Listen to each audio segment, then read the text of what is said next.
Good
afternoon, thank you, and welcome to the Great Aussie Bake Off for 2007. And I'd like to introduce our host, Laurie Lane, and the Secretary of Pride March, Mr. Brett Hayho, who will run through with the judges the winners in the three categories. Now, of course, a very important role that is played at Bake Off every year is our judging panel, and as I announce their names, they're going to come out here so you can see who they are. One of our more hard-working people in private enterprise in Melbourne, a great guy, he recently bought this business. Can you please thank Paul Hollingworth from Out Video.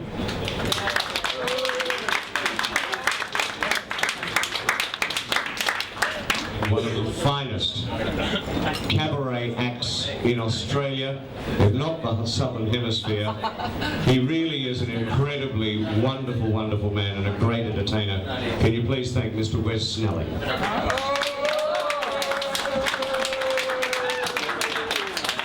You would remember this young man as upstaging Bert Newton on a daily basis on the morning show. Can you please welcome Rob Belvedere Muscato.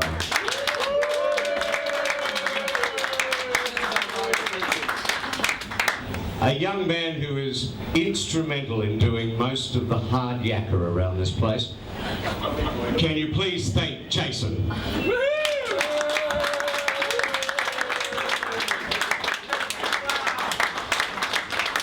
We have 3 winners in the novelty section, 3 winners in the cakes and sponges, and an honourable mention as an encouragement award to finish off. So we'll start with 3rd in the novelties. Congratulations to the Marching Girls for their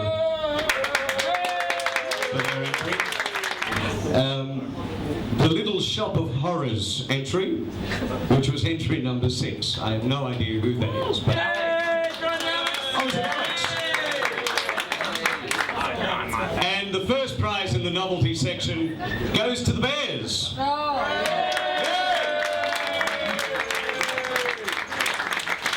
In the cakes and sponges section, 3rd was the Carrots. Oh, okay, there we go.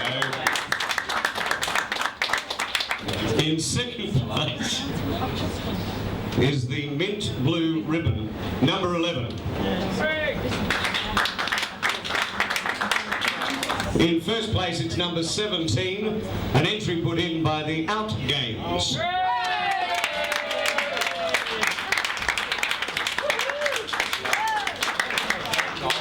Now, we've only got one more prize to hand out. This is an honourable mention, an encouragement award to number 5. There we go. Oh.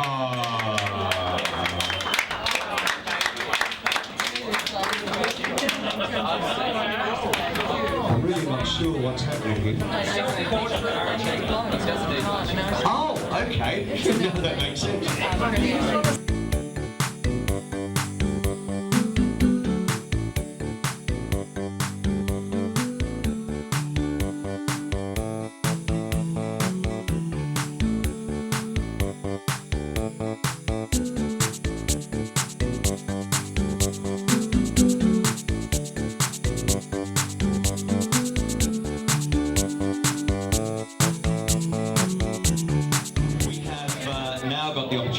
raise some money and some funds for Pride March. We want you to dig deep, as always. Going once at $80, twice at $80, all done, sold is yours at $80. Room 70. I have 65 at the bar. Going once at 65, twice at 65, all done, sold to the bar at $65. 65. Any advance on 150? Going once at 150, twice at 150, all done, sold. Thank you. The teddy bears are yours. Well done. 29.50. Going once at 220, twice at 220, all done, sold at $220. Thank you. Well done. Going once at 360, twice at 360, all done, sold. Thank you, Pup. 500 rand bid. Going once at $500, twice at $500, all done, sold. Thank you, sir. $500. Thank you very much indeed. Well done. At 680. Going twice at 680. 700. 700. Thank you. Sold for $700. Pup will give you $2,000 worth of advertising. Thank you so much for being part of it. And just before we do this, by the way, not including the raffle, you all need an incredible congratulations for raising $2,860 for Pride March Victoria today. Thank you so much. Please thank the absolutely stunning Anita Beer. This outfit she made at 3 o'clock this morning just for us. And of course you'll be able to see Anita and all of her friends here every Sunday from 5 o'clock. We kick off here at the Yorkshire Stingo. In conclusion, ladies and gentlemen, on behalf of the board of Pride March Victoria, our fabulous members and everyone who supports Pride March, thank you so much for being here. Good afternoon, please stick around and God bless you all.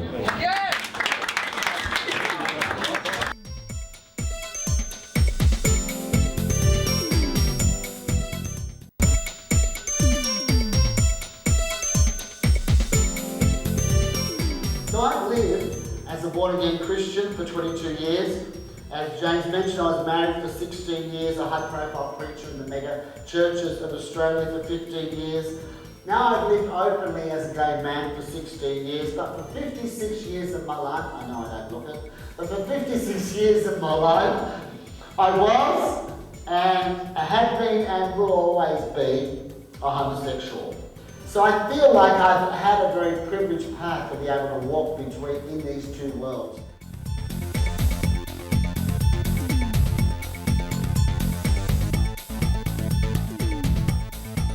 And it is a welcome to Studio Q and a welcome back to Melbourne for Anthony Venn-Brown. Anthony, how are you going? Good, thanks. And there can't be many people in the community who don't know your name by now, I wouldn't have thought. It seems to be getting around, doesn't it? It does a bit. You'll be becoming Australia's first queer saint before long. Someone call me Mr. Australia's Gay Charismatic. That's Mr. Charismatic Australia or something like that. Saint Carrie or something like that. Now, you are a Sydney boy originally, aren't you? Born and bred in Sydney, yes. Mm-hmm. Yeah. And I would assume to a fairly staunchly believing family? Well, a traditional Anglican family. Mm-hmm. That's what I was brought up in. But there came a point where I actually left that in my early teenage years. And it was through my homosexuality that I got, I guess, into a relationship with God and got involved with the Pentecostal church. Through your homosexuality? Yeah, because I'd already gone through to a psychiatrist. You know, when I realised that I was attracted to guys and things that happened there, I was quite tormented about the whole thing, and so I went to a psychiatrist and tried to get sorted out, and that didn't work. And then I guess my next option was, well, maybe God can fix this for me, because I think God can do anything. So that was what brought me to Christianity, really, in a full way. Really? So it was, in a way, a treatment option? It was. I was wanting that miracle that a lot of people who are trying to resolve their sexuality are looking for. Wow, okay. So really, until you came to this sort of fork in the road, as it were, your sexuality and finding a solution, you hadn't taken it all that seriously, would that be fair to say? Yes. Yeah? That's it, yeah. I was actually one of Australia's leading preachers. Yes, So, yeah. in all the mega churches, the really large ones. So every weekend I'd be hopping on a plane, flying somewhere to preach to sometimes up to 5,000 people. And I met a guy in Brisbane, and what happened was I actually fallen in love with him, and Wow. that forced me to make a decision and a choice, because up till that point I was fighting. I'd gone through ex-gay programs, I'd gone through exorcisms, I'd done 2 40-day fasts. I'd been married for 16 years. All the time, every day, fighting this. It's going to go. I've got to try hard. I've got to pray hard. I've got to do all these things. And when I met Jason, it was, well, this is not going to go away. You have to face that. But that meant I would lose everything by accepting that as being the truth. Indeed. And did your marriage come out of your journey into Christianity and seeking the solution? Was that? Yeah, there was a point where I came out of the Next Gay program. It was Australia's first. I went through that in 1972. Wow. And what happened then was I felt like I had control. It was always about control. You can't actually change your sexual orientation. No. You can change your behaviours. And I felt like, I've got this thing under control enough. So if I get married now, and I was encouraged by my pastor to do that as well, if I get married now, well, then I'll have a normal way to express my sexuality. And this is really like God's miracle for answer. Yeah, I was going to ask you, Australia's first gay program, so anti-gay or ex-gay. Ex-gay program, They were going as early as 72. 70, yes, it was actually before that, and that was even before anything was happening in America, but there was only this one group here in Australia that was doing it. And how long did you pursue that for? It was a live-in program, so I was in there for at least 6 months, I think. And what was the general, day-to-day structure of that? I mean, how did they, what did you have to do and go through to supposedly get ready for this? First thing is go through the suitcase, remove all clothing that might indicate that you are gay, certain underwear, certain colours, etc., etc. Now, what sort of underwear indicates this? At that point, it was bikini underwear, so we had to have Y fronts. We had to wear Y fronts. You had to wear sensible white jocks. Yeah, but today that might be a very sexy thing. There are fetishes and that sort of thing. So, okay, clothing out of the suitcase. What else? And also that the belief was that you didn't have a strong male role model. So I was given someone who would look after me, who I would be looking up to. Also, I was monitored like 24 hours a day, so someone would stand by me while I showered to make sure I didn't masturbate and fantasize. And the other thing was that that you always had to do masculine things. So you had to do outdoor work. You couldn't be in the kitchen, etc., etc. So it was very much about modelling yourself to be a male homosexual, male heterosexual. Yeah, that could be right. I already was a male homosexual. Yes. So really surface things. Yes. It's totally misunderstanding the issue, isn't it? The whole thing. It is, yeah. And they do. The belief was, that it's all about your development. That you've had a strong mother, and your father's been distant, all that sort of stuff. So by correcting that, they believe they can correct the wrong development. I could say that one of my goals is to close down all the ex-gay programs in Australia. And how many are there? There are probably about a dozen that are operating, but what's happened so far is I've just released 5 statements from former ex-gay leaders here in Australia, who some of them were doing it for years, who are all saying now, in all that time, decades, we never saw one person actually change their sexual orientation. So 6 months in that program, and you came out slightly unscathed, and then what? I actually went out for 7 months into the gay scene, because up till that I just had some gay experiences with guys, and I thought, well, I really don't know what this is like, so I went into the gay scene for 7 months, and actually I didn't like that either. So the Golden Mile in the early 70s, eh? It was all underground, clandestine, and raided by the police and times and stuff like that. So you didn't like it, why? I didn't like it because it actually confirmed a lot of things that I had been told. I was told, that the gay scene was full of bitchy men who, you'll never find any friends, you'll never find any lasting relationships. And I guess some of my experience actually confirmed all those things. So I thought, well, they're right, So I went back into the closet for another, 20 years. But I have to say, today, Alan, today, I have the most amazing network of wonderful gay and lesbian friends, and transgender friends as well. And I didn't actually know that was possible, but it's fantastic now. So what was the attraction of the Pentecostal church as opposed to just your common or garden, church, neighbourhood church? Was it really that whole dynamism of it? It's very experiential. Yeah. And very much more contemporary. Okay. So even then, they still went a bit more gung ho than.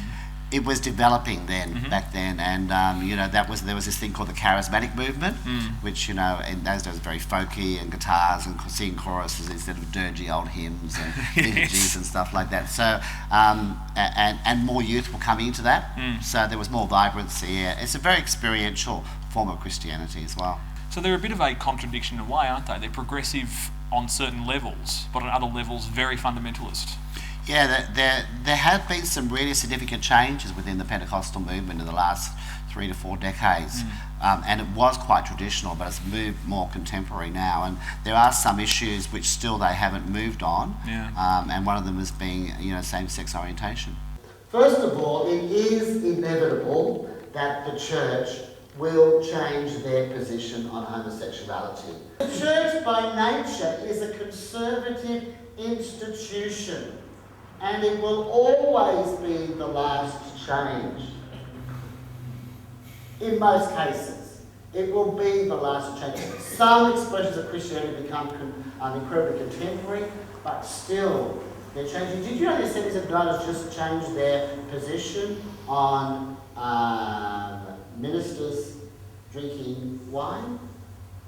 They've changed their position on divorce, and they have rewritten their statement on homosexuality.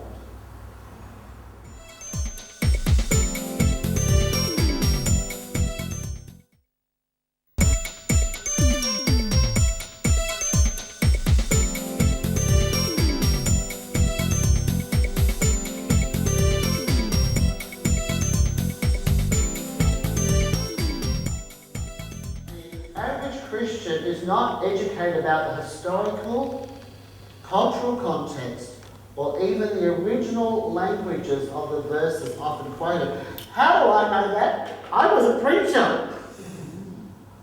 Did I know the Hebrew and Greek? No. Did I know the whole historical cultural context of the Sodom and Gomorrah story? No.